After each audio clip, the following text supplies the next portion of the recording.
ఎన్ని ఒత్తులు? దీపారాధన చేసే సమయంలో ఎన్ని ఒత్తులు వెయ్యాలన్న నియమం ఏదీ స్పష్టంగా లేదు. 2 ఒత్తులకు తగ్గకుండా తమ శక్తి మేరకు ఎన్ని ఒత్తులనైనా వెలిగించుకోవచ్చు. నిత్య దీపారాధన చేసేవాళ్లు సాధారణంగా కుందిలో 4 ఒత్తులను 2 ఒత్తులుగా చేసి 2 జ్యోతులుగా వెలిగిస్తారు. అయితే చేసే పూజను బట్టి, ఆచరించే నోమును బట్టి ఒత్తుల సంఖ్య మారుతూ వస్తుంది.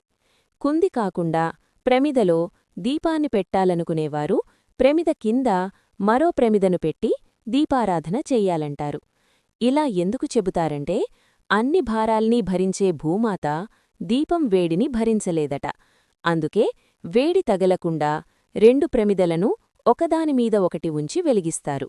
ఆ దీపజ్యోతి ఉత్తర దిశగా ఉండేలా పెడితే సర్వకార్యాల్లోనూ విజయం లభిస్తుందని, తూర్పు దిశగా పెడితే ఆరోగ్యమూ, మనశ్శాంతి లభిస్తాయని నమ్మకం.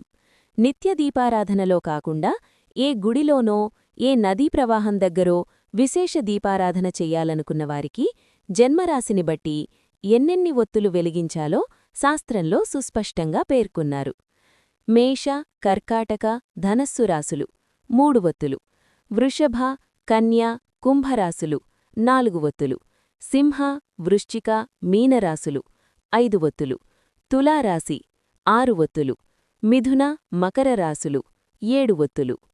నా ఛానల్ని సబ్స్క్రైబ్ చేయండి, లైక్ చేయండి, షేర్ చేయండి, కమెంట్స్ చేయండి. మీకోసం మరిన్ని వీడియోలు చేస్తాను. Thank you for watching.